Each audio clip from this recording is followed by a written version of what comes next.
네, 오늘은 출애굽기 2장 13절부터 15절까지 말씀을 공부하겠습니다. 우리는 지난 시간에 모세가 장성한 후에 어느 날 한 히브리 사람이 어떤 애굽 사람에게 맞는 것을 보고 그를 쳐 죽였다고 하는 내용을 공부했는데요. 12절에 보면 모세는 좌우를 살펴 사람이 없음을 보고 애굽 사람을 쳐 죽였다는 것입니다. 이것으로 보아 모세가 애굽 사람을 쳐 죽인 것은 애굽 사람의 불의를 보는 순간 욱하는 마음에 우발적으로 범한 짓이 아님을 알 수 있습니다. 만약 그런 것이었다면 좌우를 살피지 않죠. 그냥 바로 저것이 하고 죽였을 것입니다. 지금 모세는 고되게 노동하고 있는 자기 형제들을 보호할 자로 자신이 부르심 받은 줄 알고 그 마음으로 자기 형제에게 나갔던 것입니다.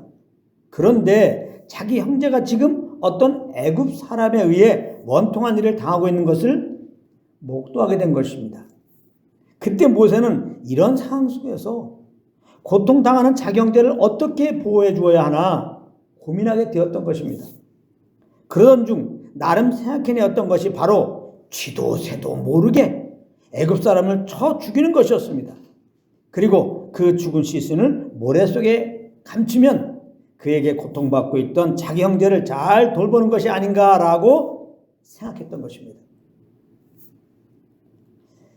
이런 마음에 모세는 좌우를 살폈던 것이고 좌우에 사람이 없음이 확인되자 모세는 자기 계획을 따라서 애굽 사람을 쳐 죽였던 것입니다. 그런데 이때 모세가 빼먹은 것이 있습니다. 빼먹은 것이 있어요. 그것은 하나님께 묻지 않고 이 모든 것을 행했다는 것입니다. 모세는 사람들의 시선은 의식했지만 하나님은 의식하지 않았던 것입니다.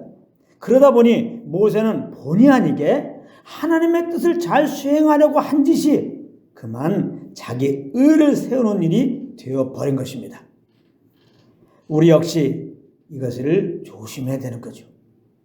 무슨 일을 할 때 그 목적이 하나님께 영광 돌리는 일이라고 하나님께 묻지 않고, 즉 성령의 인도함을 받지 않고 내 스스로 판단하고 하는 일 말입니다. 그러므로 우리는 무슨 말을 하거나 무슨 일을 할 때 항상 우리 안에 계신 성령님을 의식하고 이분의 인도함을 따라 행하기에 힘써야 하는 것입니다. 베드로전서 4장 11절 말씀입니다. 만일 누가 말하려면 하나님의 말씀을 하는 것 같이 하고 누가 봉사하려면 하나님이 공급하시는 힘으로 하는 것 같이 하라. 이는 범사에 예수 그리스도로 말미암아 하나님의 영광을 받으시게 하려 함이니 그에게 영광과 권능이 세세무궁하도록 있느니라. 아멘. 그랬어요. 성령의 인도하심을 따라서 말하고 일할 때 하나님께서 영광 받으신다는 거죠. 자, 그러면 오늘 본문 말씀을 공부하겠는데요. 13절을 다 같이 한번 읽겠습니다. 시작. 이튿날 다시 나가니 두 히브리 사람이 서로 싸우는지라. 그 잘못한 사람에게 이르되 네가 어찌하여 동포를 치느냐 하매.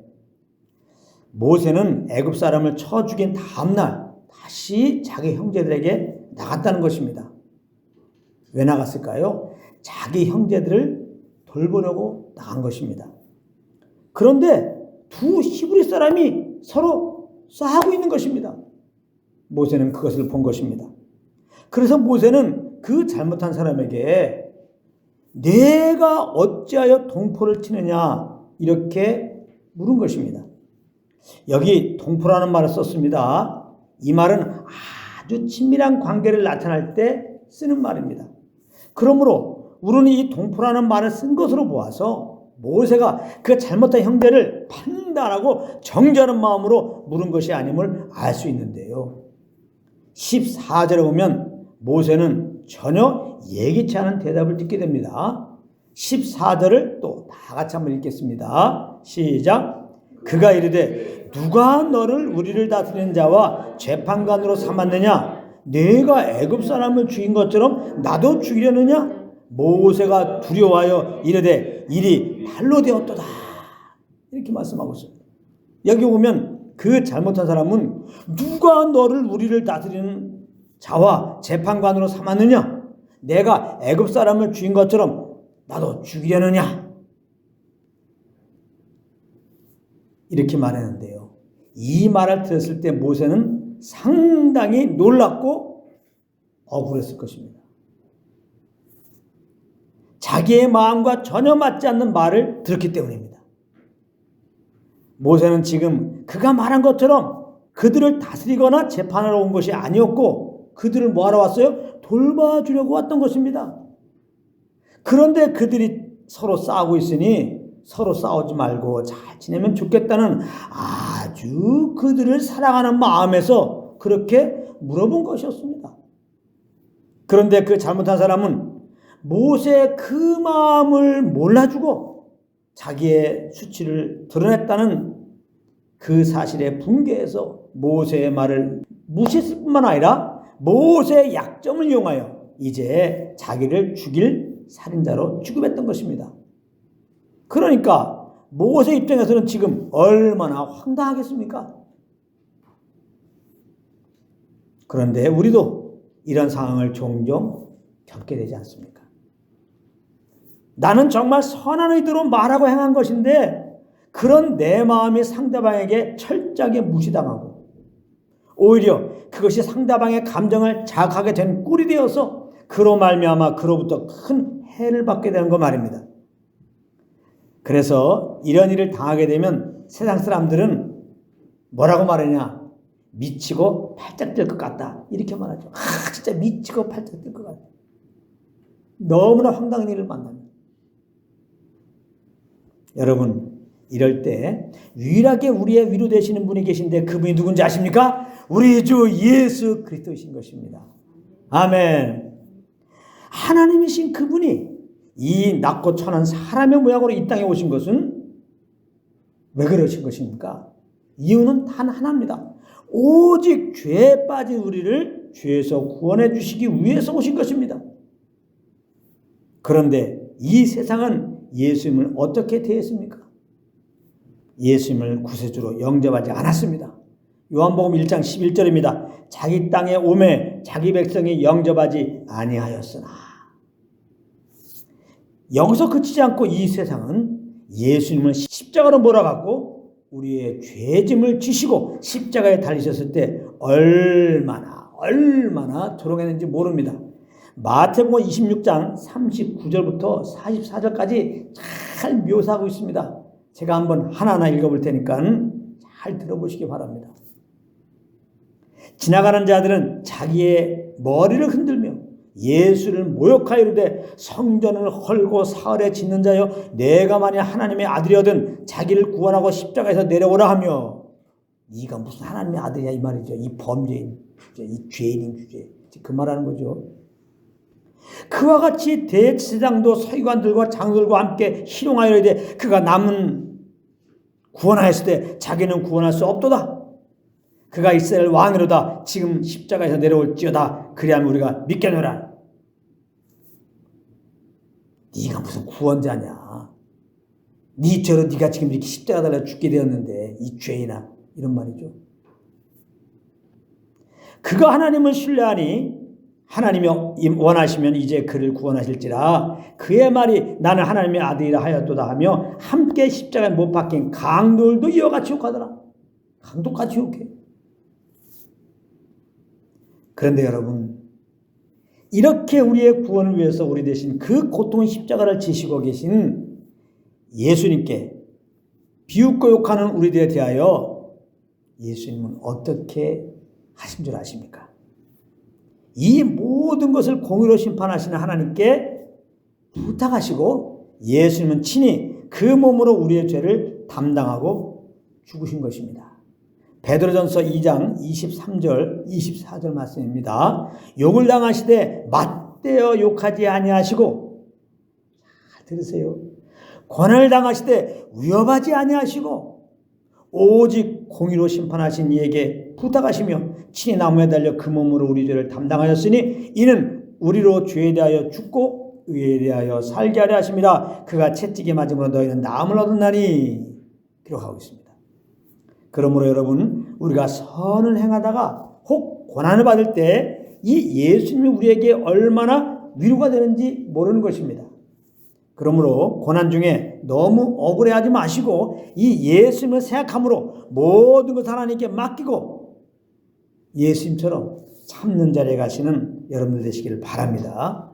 사실 이를 위하여 우리가 하나님께 부르심을 받은 거예요. 이렇게 선행하다가 고난을 받을 때 참으라고, 그런 일을 하라고 우리를 부르신 거라 이 말이에요. 베드로전서 2장 20절 21절 말씀입니다. 죄가 있어 매를 맞고 참으면 무슨 칭찬이 있으리요? 그건 마땅한 거죠. 그러나 선을 행함으로 고난을 받고 참으면 이는 하나님 앞에 아름다우니라. 이를 위하여 너희가 부르심을 받았으니 그리스도도 너희를 위하여 고난을 받으사 너에게 본을 끼쳐 그 자취를 따라오게 하려 하셨느니라. 이렇게 말씀하고 있습니다. 무엇보다 모세는 자기 동족의 폭로에 의해 자기가 저지른 살인행위가 탄로가 난 것으로 인해 매우 놀라게 되었습니다. 본문에 모세가 두려워했다는 말은 모세가 간담이 뚝 떨어질 정도로 놀랐다는 그런 의미예요. 그리고 15절에 보면은 바로가 이 일을 듣고 모세를 죽이려고 해서 모세는 미디안 땅으로 피신하게 되었는데요.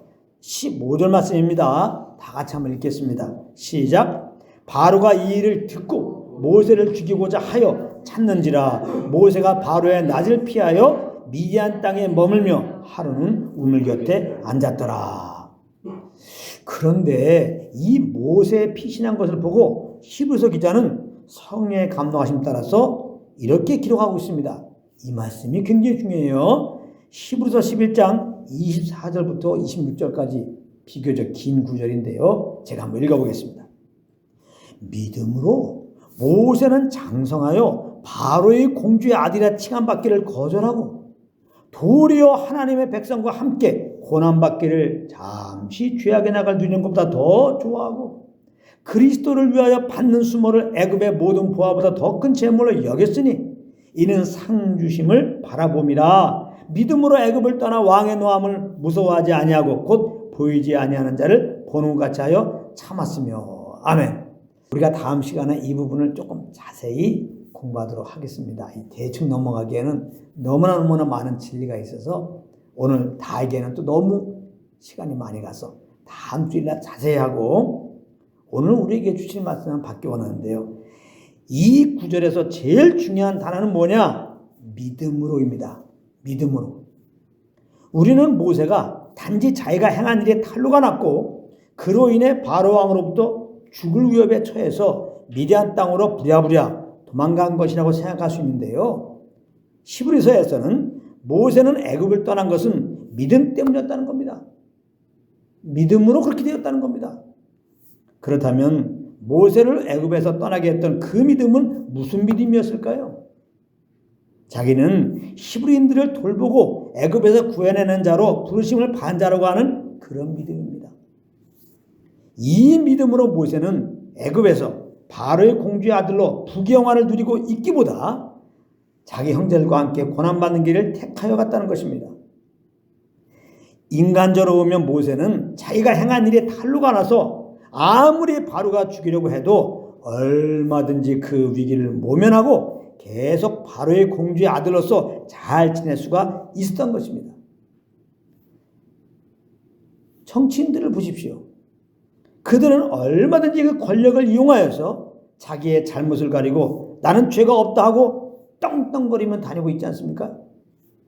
모세 역시 얼마든지 그 바로 공주의 아들의 그 무시무시한 권력과 권세를 가지고 자기의 행위를 폭로한 그 히브리는 얼마든지 쥐도새도 모르게 죽일 수도 있었고 그렇게 해서 자기는 무지한 자라고 하면서 얼마든지 애굽에서 떵떵거리며 살아갈 수가 있었다 이 말씀입니다. 그런데 모세 안에 있는 그 믿음이 그런 잔머리를 돌리는 대신에 차라리 자기 형제들과 함께 고난받는 자리로 가는 길을 택하게 했다는 것입니다. 이렇게 우리 안에 있는 믿음은 단지 내 육신의 만족과 영광을 위하여 살게 하지 않게 하는 것입니다. 이렇게 우리 안에 있는 부르심은 단지 내 안락한 삶을 위하여 이리저리 머리 돌리면서 살아가게 하지 않는다 이 말이에요. 그래서 하나님께 부르심을 받고 믿음을 가지고 있는 자들은 이 세상에서 그 이름이 날마다 지워져 가는 것입니다. 세상 사람들이 알아주거나 우러러 볼 일을 하지 않기 때문입니다. 우리를 부르신 하나님께서 바로 이 믿음의 길로 우리를 인도하고 계신 것입니다. 그러므로 성령의 인도함을 따라 산다는 증거는 날마다 세상에 대하여 내가 죽고 오직 우리를 부르신 그리스도만 자랑하는 것으로 나타나는 것입니다. 여러분들 모두 평생 이런 삶이 되시기를 예수 그리스도의 이름으로 축원합니다.